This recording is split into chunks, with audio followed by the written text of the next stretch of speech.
The design of planned attacks on buildings inside the U.S. and how operatives were directed to carry them out. That is valuable information for those responsibility to protect the American people. He told us the operatives had been instructed to ensure that the explosives went off at a point that was high enough to prevent people trapped above from escaping. He gave us information that helped uncover Al-Qaeda cells' efforts to obtain biological weapons. This is Building 7, a 47-story skyscraper that fell on the afternoon of September 11th. The government says that fire brought it down. However, 1,500 architects and engineers concluded it was a controlled demolition. Over 6,000 of my fellow service members have given their lives. And thousands of my fellow first responders are dying. I'm not a conspiracy theorist. I'm a structural engineer. I'm a New York City correction officer. I'm an Air Force pilot. I'm a father who lost his son. We're Americans, and we deserve... I lost my husband. My son. My uncle. My nephew. September 11th, 2001. Most people don't know a third tower fell that day. The government says fire brought it down. The collapse of World Trade Center 7 was primarily due to fires. I, along with 1,400 other architects and engineers, have found the government's conclusion to be physically impossible. Impossible. We need the truth about what happened that day. Go to rememberbuilding7.org. Why it fell, why it matters, and what you can do.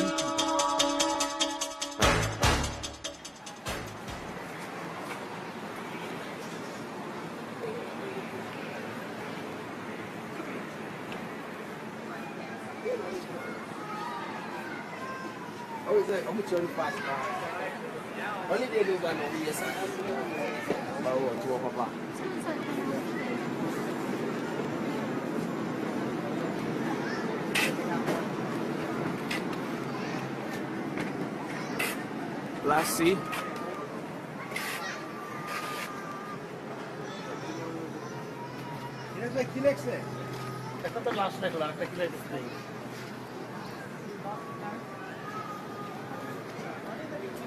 Oh shit.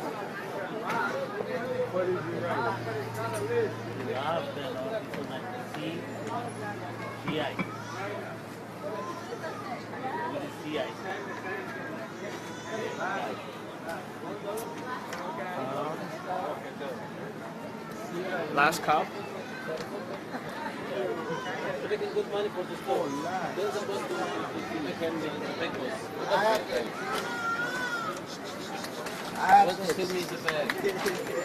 Last chance.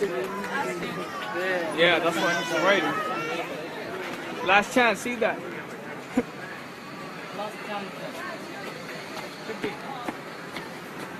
last chance. Yeah, I think chance. Yeah, I think chance though. You are taking a chance to say it. Yeah. Last chance to see last chance. Wow, this guy is crazy. Is yeah, look, he's gonna write the H. Wow, shit. It's only one guy doing that. He's gonna write the A right now. Wow.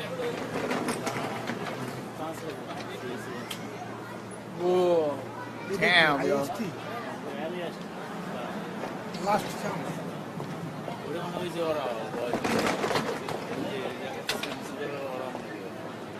Oh, I think so wants to do that. Maybe I'm not sure. Or I think you should do it.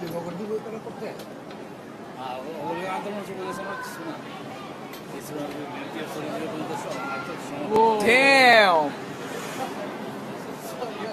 Oh. Wow, yeah, it's last chance. I'm on a day. One last chance. Go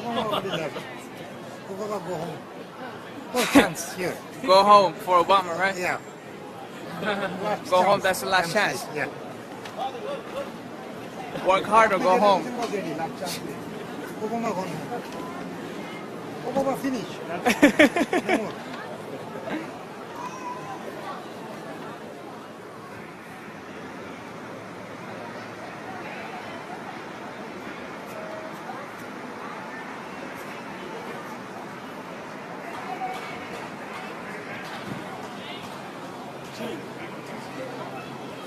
the way, did you know the Catholic Church built the Watergate complex as a real estate investment? And No. they named the Watergate for the dam that went across the Potomac River at that time. It was a water gate. Now, in the Watergate, there were apartments, condominiums, and office section. 3 sections. And inside of the office section was the Democratic National Committee. The FBI found a link between the Democratic National Committee and the White House and a call girl operation, prostitution, that was across the street from the Watergate. I think it was the Plaza condominiums. I'm not sure. I don't remember that. But it was right next to the Holiday Inn that was across the street. The FBI wanted to go in to the Democratic National Committee and find out what they knew. The CIA was also very interested in the breach of security between the prostitutes and the White House. That's how E. Howard Hunt got recruited and Gordon Liddy got recruited to go in there, and they called themselves the Plumbers. They were going to go into the Democratic National Committee to stop the leak, the Plumbers. So here you had the CIA, the FBI, wanting to do this, and the key man was John Dean III. John Dean. We're going to come right back after this 4-minute break. Our guest today is A.C. Griffith, and we're going to see how this leads into the aerosol crime issue, aerosol program of some sorts that the U.S. government has, and it has already killed people. We'll be right back after this 4-minute break with A.C. Griffith. Stay tuned.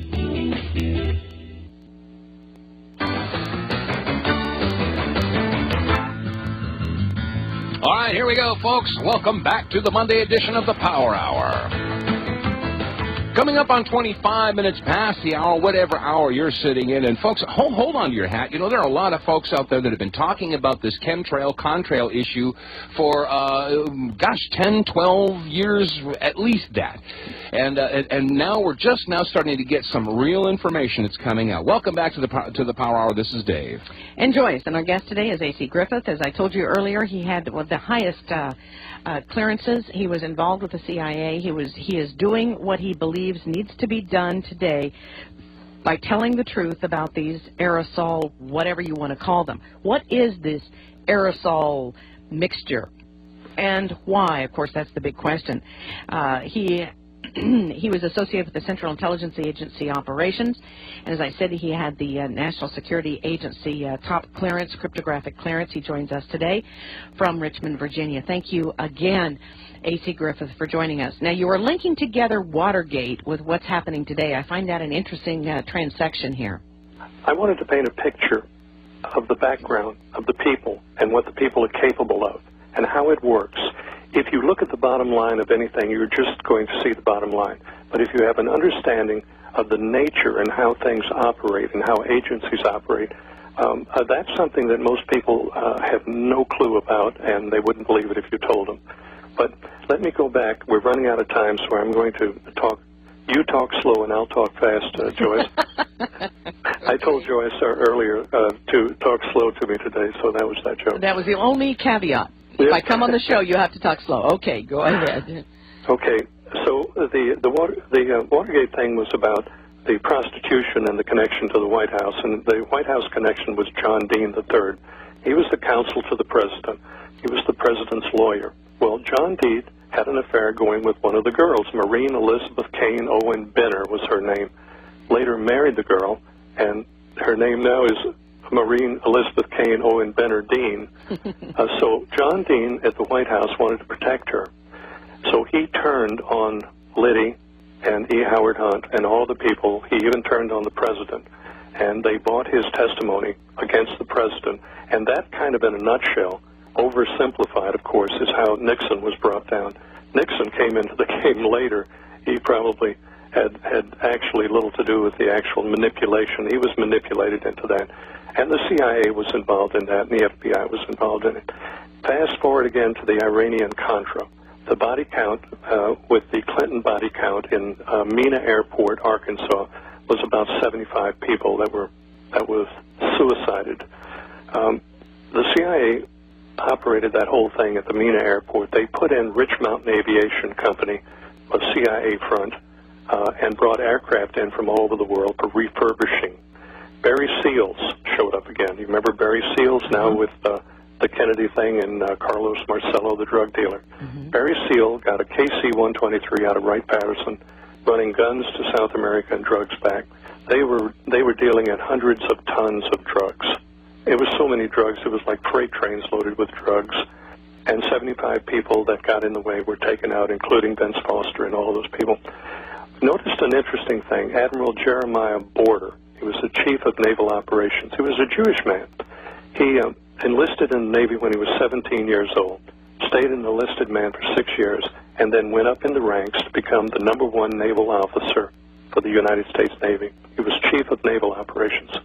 Well, unexpectedly one night he decided to suicide himself in his house, and he shot himself twice in the chest with a shotgun.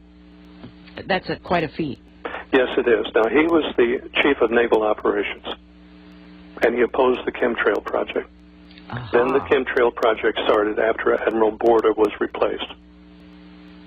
Jeremiah Borda. He was a dedicated man. He was a sincere man. He was a good man. So you're seeing a picture of how this thing operates. The CIA finances projects with monies earned elsewhere. The monies that go into CIA projects don't necessarily come out of congressional appropriations. And I will tell you that the Congress as a whole is completely oblivious to the aerosol program. They are afraid to ask. I had an meeting with the administrative aide of a congressman. He drove all the way to Richmond from Washington to meet with me. And we spent about an hour. I gave him a complete overview presentation. He looked at me, stood up, and he said, "What do you expect me to do, Griff? They would lie to me, too." That was his exact words. And I shook his hand and hugged the secretary and left. And that was it. That tells me that the Congress, I know for a fact the Congress is out of the loop. Dennis Kucinich. Okay, we're going to come back from this break. We've got a 3-minute break, then I'm going to let him run with it for 20 minutes. You're hearing from A.C. Griffith here today, and the subject is the purpose of chemtrail aerosols. Ladies and gentlemen, you're getting an earful, and you might want to re-listen tonight on Channel 152 XM Radio. We'll be right back. 3 minutes. We're talking to A.C. Griffith today. He is an individual who has taken it's been a lot of time that he has done in research of this subject, years and years of research. He was associated with the National Security Agency, had a top-secret cryptographic clearance, and he joins us today to help us understand what is in those chemtrail aerosols. And thank you very much again, AC, for joining us. Well, let's talk about the chemtrail aerosols, because you did significant research, got into the program itself.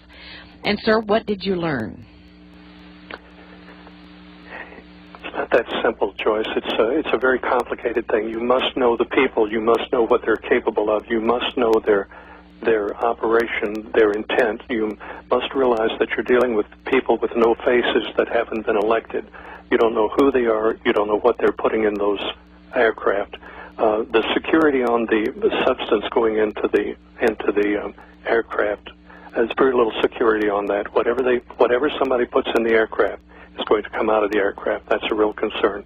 The Environmental Protection Agency has been told to keep their nose out of it. On the state levels, the state various here in Virginia, it's the Department of Environmental Quality. I was told by high people in that they were told to leave it alone. Don't look at it. Don't look at the air quality when it comes to the aerosols. Look at talk about ozone levels and things like that. Well, you mentioned that you had talked to one congressman, and then you mentioned Representative Kucinich as we were going to the break. Yes, he introduced H.R. 2799, I believe that was it, and it was he was called aside and told to take it out, and he did, and he got very quiet about it. I can't tell you enough that this is a very dangerous thing to get into. It's very dangerous to talk about this. As long as people talk about the normal stuff on the internet, they're okay. The agencies have been told to leave this alone. Now, as in the Watergate and some of these other projects that I mentioned, everybody involved thought they were doing it for some different reason. They didn't know what it was about. everybody was going in different directions, and that's